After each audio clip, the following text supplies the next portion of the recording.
And I would really like to start by saying a huge thank you to all of those community groups for everything that you do to support greater horseshoes, other bat species and wildlife in your communities. We're going to go first off to meet Kath Valentine, and she is part of Bovey Bat Group, Bovey Tracy Bat Group, and the group is set up by members of Devon Wildlife Bovey Tracy local group. The group have applied for BatWorks funding to purchase bat detectors, learned how to use the equipment, and now run regular bat walks throughout the summer. Their enthusiasm to share what they have learned and inspire others is spreading the word about bats. They've also attended local events with a bat stand to help inform and educate people. The group are now engaging with the town council on other environmental projects. So I'd like to pass it over to Kath Valentine. Thanks, Kath. Hi everybody. Hey. So I was asked to, I think there's five of us talking, isn't there? And you've asked us to kind of cover different aspects of some of the community work we've been doing. So I was asked to talk about what did we want to achieve when we started three years ago, maybe it was 4, and what was already there. Is that right, Lizzie? Lovely, yeah. Thanks, Kath. Okay, just checking. Thank you. So yeah, I had a little think and I conferred with the others. What we wanted to achieve really was coming from a position of not really knowing very much about bats at all.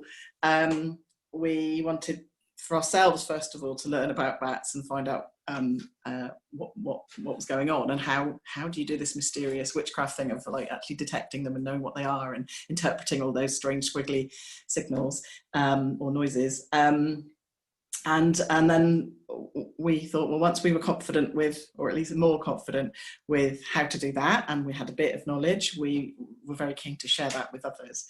And specifically, there's that thing I think about,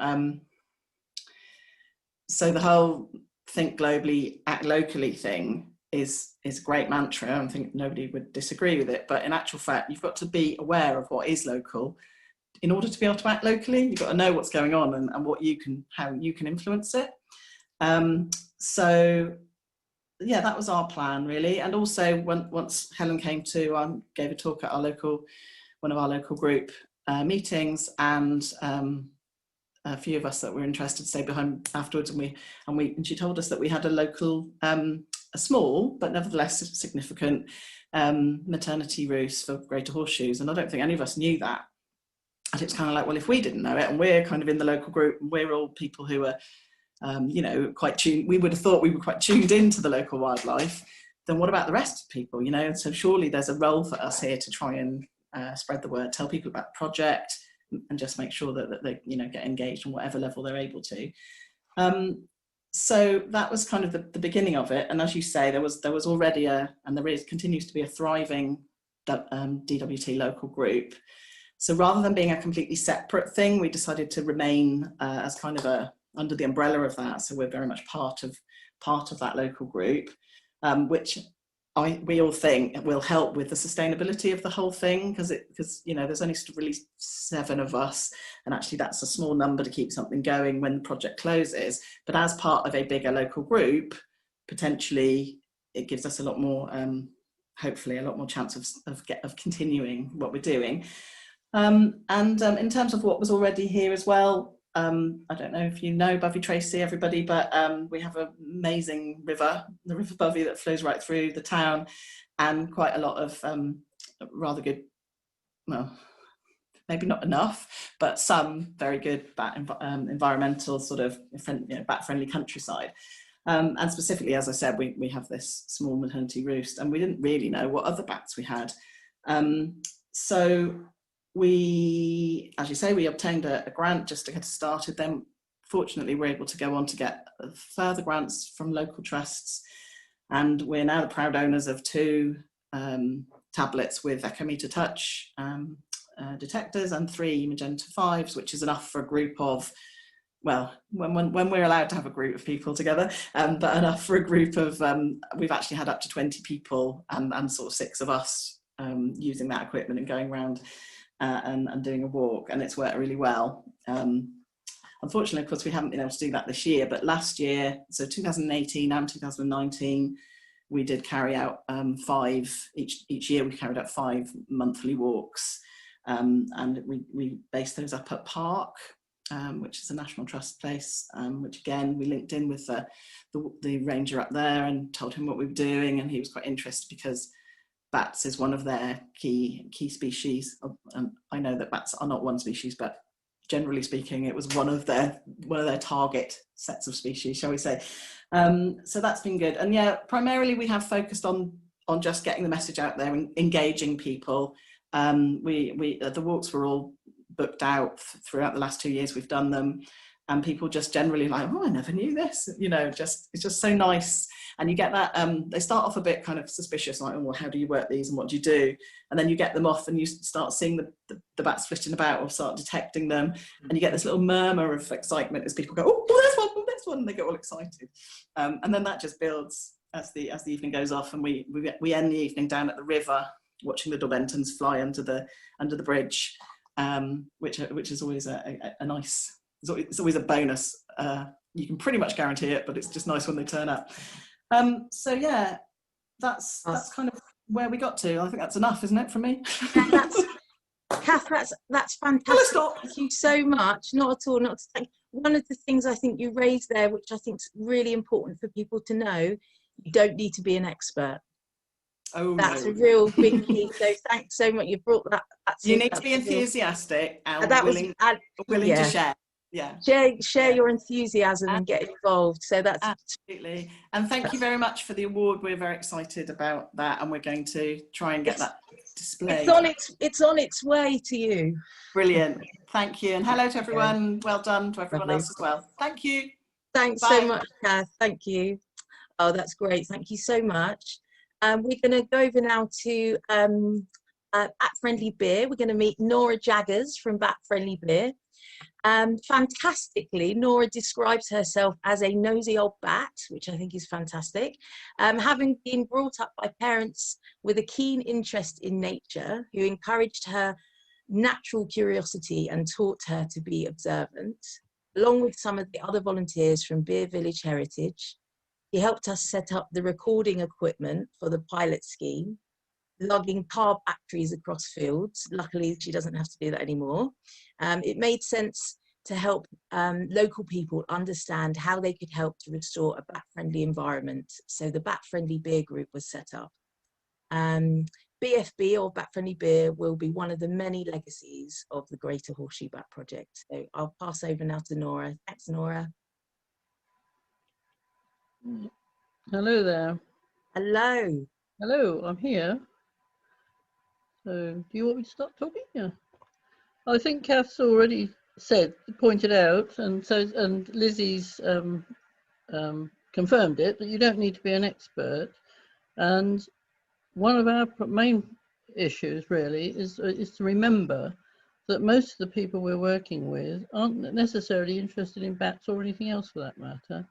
So to get the whole community behind you, you do need that enthusiasm which Kath's just shown.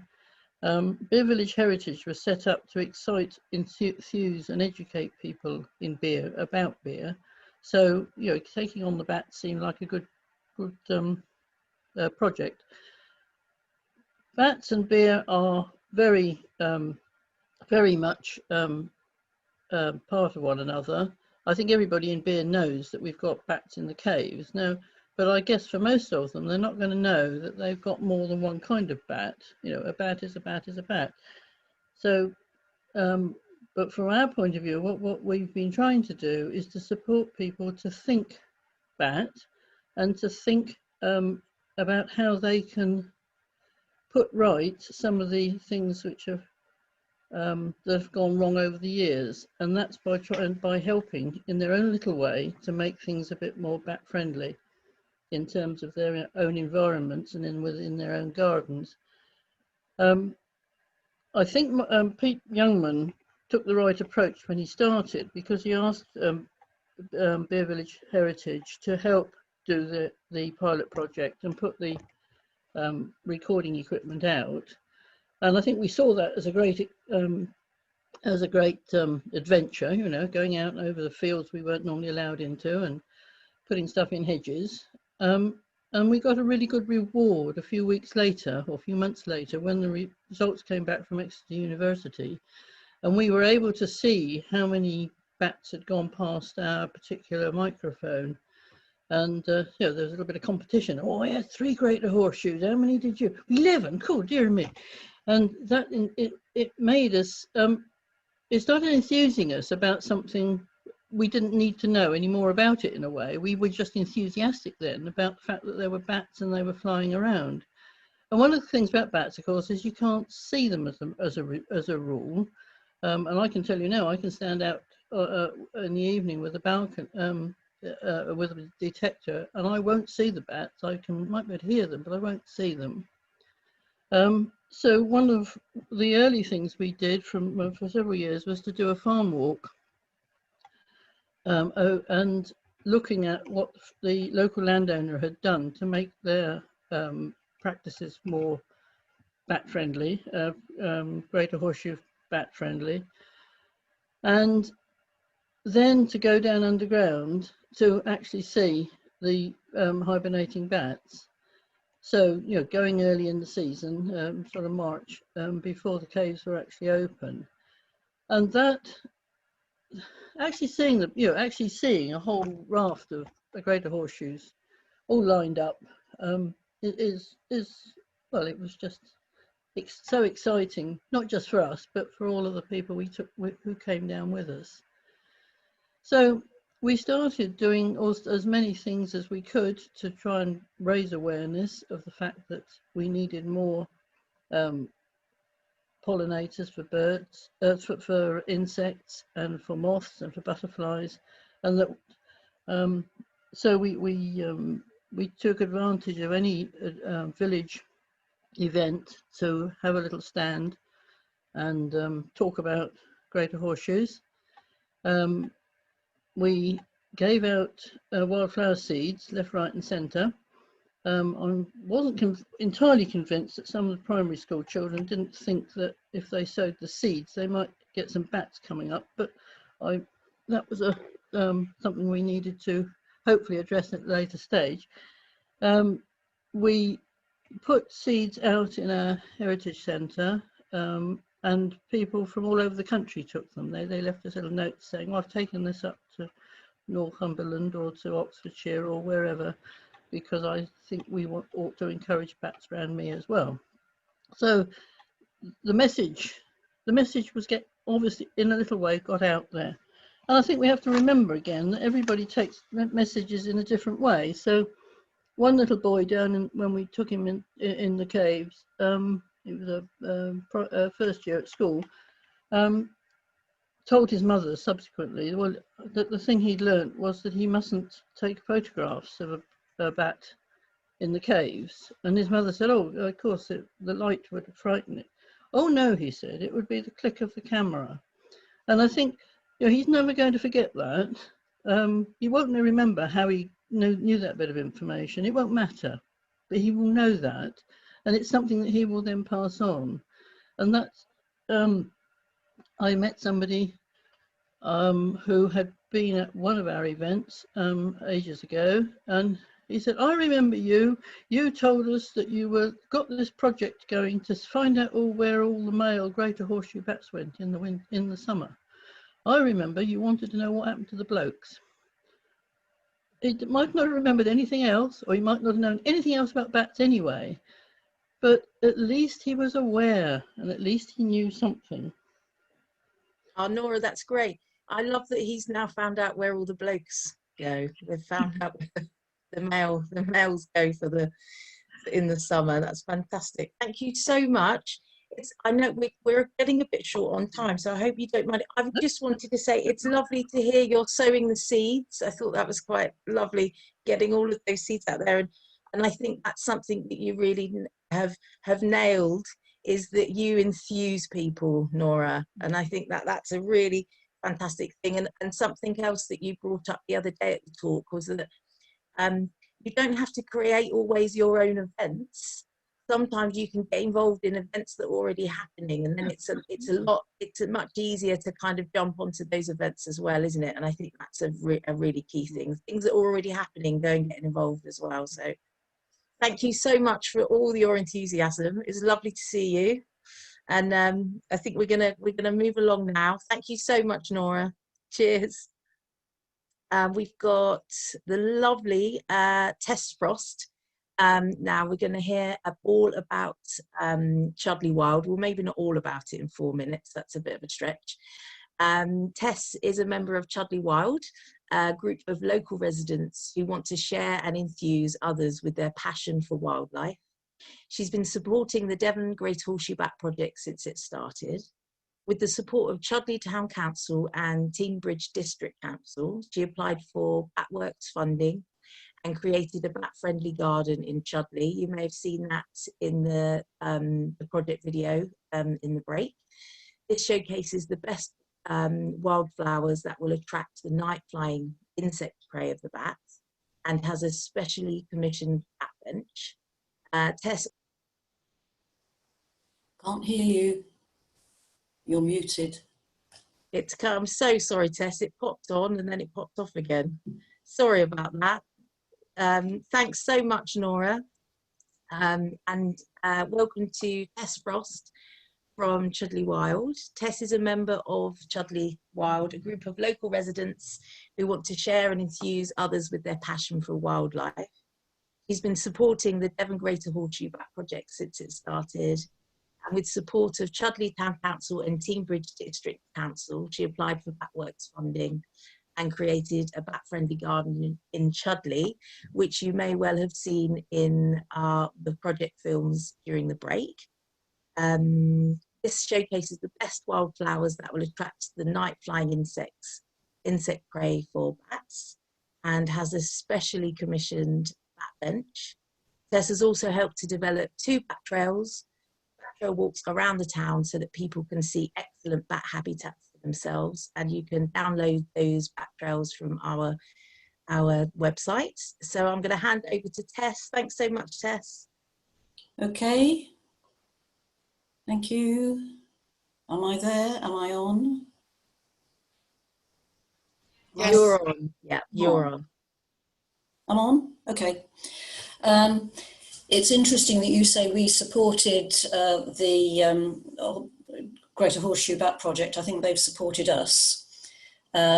Chudleigh is a town of about 4,000 with a very large concentration, it appears to me, of naturalists and ecologists. So we have, I mean, I'm no expert, but we have a source of experts who help us with the things that we do.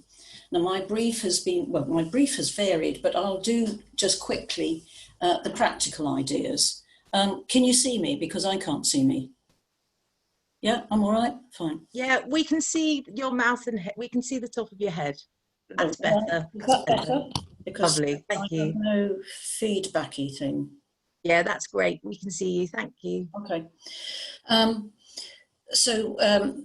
It really all started in 2015 when we needed to have a town council election. I was very bored with all the people who were on the town council who had absolutely no idea of the amount of wildlife and habitats and the importance of Chudleigh.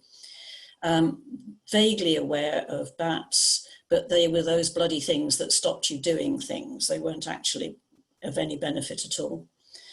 So some of us got elected onto the town council, and the rest of the local ecologists said, right, okay, let's do something a bit active.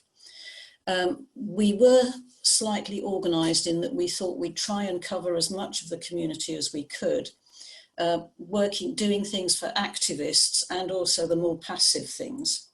So the practical activists, practical jobs were things like, after grass cutting on our verges, raking and removing, and so that we can encourage a bit of biodiversity there and even spread the odd bit of rattle seed. Well, that didn't work because the raking was fine, but the guy we'd arranged to take all the stuff away didn't come. And so the council got complaints or started complaining about the piles of rotting grass. I hesitated to say that actually that was yet another habitat and we could get some slow worms under there, but still.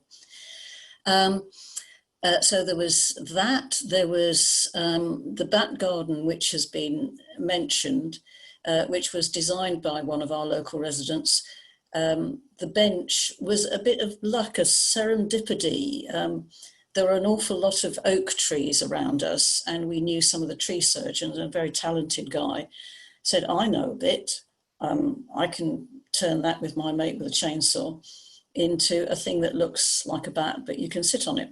So half of our grant went on that, but it is a wonderful thing and it's maturing. It hasn't lost its ears. It's still got, the eyes drop out regularly, but it's dark and looms in the garden.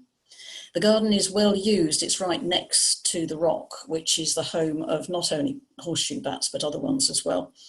And so you can sit as the sun goes down and the sun shines on the quarry, the limestone quarry face in front of you. And you can get the bats or sit there with your detector and listen.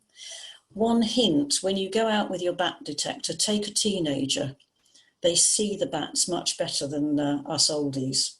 But the, yeah, okay, so activities, yeah. Right, the other thing I was going to say was about schools. We managed to raise money through the lottery fund for a bio blitz. And that again worked extremely well because it involved having a big marquee in a play park right next to the primary school. And so the primary school were very happy during a Friday to get their year groups through to look at bat skeletons. Lizzie was there, and all, you know, colour things, make your own bat, fiddle around with earthworms, a few small mammals, videos, insects. I mean, they had a wonderful time. And then the next day they brought their parents. The only grown-ups who arrived were the parents of the children. But that was very good. And that was the start of Helen's involvement with the school, which I think has been very successful. We've spoken about legacy and how can we keep it going. I think that's probably a difficulty, but, you know, but I'm sure we'll find ways of doing it.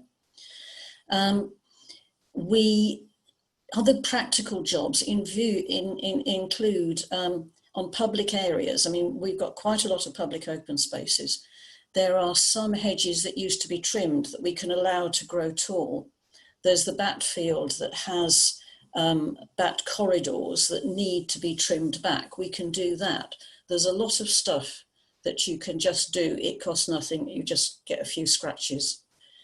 For the more sedentary, or the more passive, we do walks, bat featured or not bat featured. I found the being involved with the BatWorks very handy.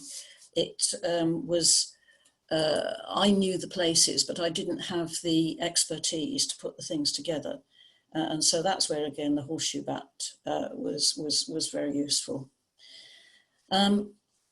We are teaching ourselves how to use bat recorders and bat detectors. I mean, you know, I think your bats in Bovey are not at the developed end of the town, but we have a development in Chudleigh, which is right next to the bat roost, the maternal roost. And we're trying desperately to find out where they're going, what they're doing, and start trying to make what appears to be on the face of it reasonable mitigation, but in practice rubbish mitigation, and trying to persuade people to do things better.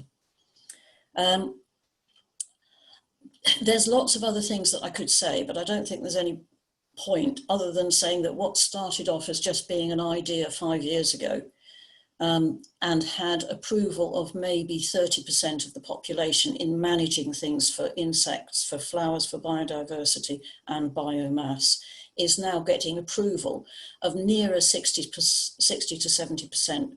We get, when we're doing jobs, we get lots of approving comments, and we have fewer complaints about things being left scruffily. So as I say, I think it's been a force for good, and I think there are probably enough younger people. Oh, this is where social media comes in. Get somebody who can work Facebook, and then you get more interest. And that's really all I need to say, I think. Tess, that's great. Thank you so much. I would agree. You are absolutely, yourself and the whole of Chudleigh Wild, a force for good. Thank you so much for all the work that you do. And I think something that you raised there was your backbench. I think the idea that those practical ideas, you've given some people a way of a place for them to go and enjoy the bats. And I think that's as important as creating species for bats as well, because then you're creating environments for bats, because you're engaging people within that, which in the long term will help the bats in the future. So thank you so much for all that you do. We're going to move over now to hear from Jane Ridsdill from Gunnislake Community Matters. They've been involved with the Bat project more recently. Initially, they got involved with sowing wildflower seeds in Gunnislake, and then acquired some bat detectors through the BatWorks scheme. And I'm going to pass over to Jane if she's there. Hopefully. How are we doing? There we go. Oh, fantastic. Hi, Jane. Nice to see you again. Hello. I'll pass over and I'll mute myself. Thank you. Gunnislake Community Matters was originally set up to enhance the village with Christmas lights, litter picking, etc., and fundraising as a social and environmental group. Our chairman, Ross Hanley, was approached by the Bat project to work towards becoming a bat-friendly community and put it to the group, and we all agreed it would be a good thing to do. So we managed to rope in some volunteers to put up bat boxes on the trees and to sow wildflower seeds to attract the insects, which are tasty to the bats. We have a disused football field, part of which we are using for the wildflowers and plants. Last year, we planted some with the help of some young people who were very keen, and the plants have thrived. We organised a bat walk in June of last year. A number of us went armed with bat detectors, which had been donated to the group, and these, coupled with the homemade ones, proved to be incredibly successful.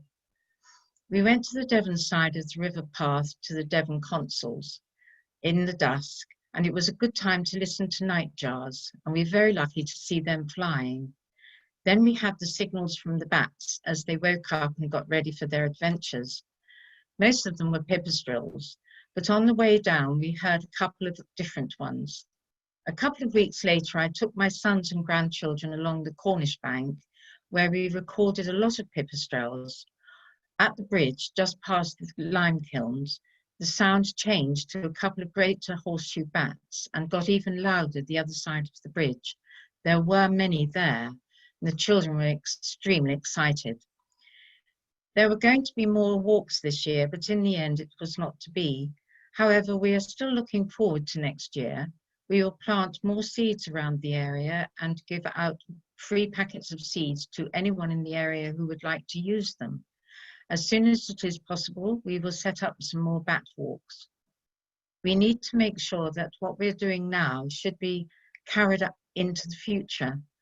The problems we may expect in the future are getting enough people, especially young ones, to be interested enough to join us, helping with local bat box maintenance, seed planting and general care of the land, and trying to find a qualified ecologist and batman to see if we are attracting enough bats, and especially anything we can do to attract more horseshoes. We shall advertise our needs on Gunnislake Facebook and also on the Calstop Facebook. Setting up a youth club called The Hive is in progress at the moment for 11 to 19-year-olds, and we hope this group may be involved with supporting the project. We will be working with the local primary school, planting and creating walkways, and we will also continue working with the Tamar Valley Centre AOMB. Jane, that's great. Thank you so much. It's great to hear that as well, that you're thinking about, you know, what are the problems, and you talked a lot about how already you're engaging with young people, and how now you're going to, you want to keep doing that in the future. And it's lovely to hear you're setting up a youth club, so you can keep that kind of, you know, keep those people coming up and through, and those links with local communities and local organisations like the AONB, I think, are really important. So fantastic. Thank you so much. That's great. That's great. So we're going to go over to our final speaker from the communities groups, and that's Pam Barrett. She works with BatWorks and Wild groups. BatWorks or BatWorks is home to a key Greater Horseshoe Bat roost. Over the years, community events, bat walks, and even bat swims have contributed to raising awareness to residents, encouraging them to love and protect the bats. Now the Be Wild initiative is linking environmentally friendly practices such as helping insects with helping the bats even more. So can I please pass over to Pam Barrett? Hi Pam, welcome. Hi Lizzie, hi everyone. Thanks for inviting me to talk today. It's been really fascinating to hear everyone, and thank you very much for the award. That's a nice way to round off what's been years of work. And I don't know if many of you know BatWorks at all, but unlike lots of places, it's really difficult to miss the bats in BatWorks. You have to work really hard not to see thousands of greater horseshoe bats as they pour out of their roosts in the evening. And I guess me and my poor husband have been stood outside watching the bats for 6 or 7 years now and counting them. And sort of over that time, we've gathered together a sort of ragtail group of people and passers-by who've sort of wanted to know what we're doing standing in the middle of the road in the twilight, as we count sort of, you know, anywhere between 500 and 1,500 bats as they fly over the road. During that time, we have been assailed by all sorts of people. Drunks at the right time of year is great, trying to accost pub drunks coming home at sunset when they suddenly realise they're surrounded by bats is brilliant. Did once have a chance to show a bunch of goths who were doing nefarious things in the park. So while they were all dressed in their biggest goth outfits, took them over to see the bats, and never heard so many teenagers scream so loudly. That was quite funny. So as we sort of got to know what we were talking about a little bit, hooked up with Lizzie and Helen and Ruth at the project, kitted ourselves out with some bat detectors thanks to the project and the town council. I'm actually part of BatWorks Town Council too, so the whole council's been really supportive and buying us equipment. And we set about creating a project which we called BatWorks, and the purpose of the project was to celebrate and raise awareness of the incredible natural resources that we have around us, and the greater horseshoe bats in particular. And then we wanted to get the community to see them and appreciate them, and then to spend get some activity going which would help improve and protect their environment. And I think we've been really successful in doing that. As I say, the bats in BatWorks are really predictable. So one of the highlights for me was I got a chance to show Hugh Fernley-Whittingstall the bats for his project that he was doing in the southwest. And I think their cameraman, actually the highlight was probably with their cameraman, who couldn't believe that the bats could be so predictable. We were able to set up cameras in a place where they were quite easily going to see them emerge and see them cross roosts and roads. And as a wildlife spectacle, that's quite unusual to be able to do. So that was really good. And over the years, we've been able to integrate bats into all the work we've been doing with young people and old people. You'll see behind me, this wasn't done for today, but I've got a lovely scene behind me of origami bats and moon, and a tableau of the town below, which has been done as part of our Hello Summer Kids programme. And that's constantly focused on nature, but each year we've always made sure there's been a special bat theme. This year we have a fantastic colouring competition with lots of lovely bats. We've made masks with bats on sticks so the kids can sort of dress up Venetian style. And it's been really, really, really great way of engaging the community. We've taken hundreds and hundreds of people out walking to see the bats.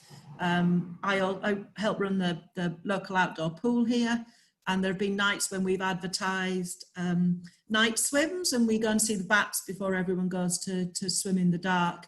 Unfortunately, it was a good in one way. We had nearly 60 people turn up one night to see the bats, which was a bit of a management nightmare, but we got through it. Now we've learned to sort of restrict the numbers down a little bit, but there is a huge appetite, and people come from all over the country. If I go out in the evening to see the bats, which I often do, there's pretty much always people there waiting to see them, and we have been running walks this year. We've been able to run walks on Thursdays and Saturdays throughout end of August and September, and currently by arrangement with me we'll take people out. So it's been I think the awareness in Buckfastleigh has gone through the roof. The youth engagement is fantastic. We've taken the scouts out, and I think what's come out of it from a solid background is, for now that we've been gathering data, so me and my husband have been counting the bats. We've got years worth of data, which I'm led to believe has been missing from some of the, not from the roost, but from when they leave the roost. So we've got a good record of the number of bats that have been using particular routes through town, which go back many years. And we've also been working with all the agencies and bodies that are involved with the Greater Horseshoe Bats. I know there's representatives on here from the Vincent Wildlife Trust and Devon Wildlife Trust. We've been working with the National Park, with Devon County Council, looking at those things that influence the bats' behaviour. So we've had a lot of successes, we've had successes in conversation yet to come to fruition about the impact of changing light fittings, for example. But at least they're conversations that have been had. Now we're looking at what the impact might be on things like ash dieback, on what is really a critical route for the bats. And I think having that joined up approach, and a town which is so enthused about the bats that are here, it's really quite difficult for them to be ignored in future decision making. They're a real asset to our town, and the joy you see when you see children or older people of all ages being able to see the bats, it's great and really rewarding. So it's perfect all round, I think, and I'm very grateful for all the help of the Devon Bat Project for the work that they've done with us. So thank you very much. Oh, thank you so much, Pam, for all of the work that you do, and fantastic display. Love that behind you. And somebody put in the comments that they loved your colourful description of Buckfastleigh residents, and I have to second that. And you've done an amazing job in engaging that colourful, all of those residents. It's fantastic that the work that you do. So thank you so much.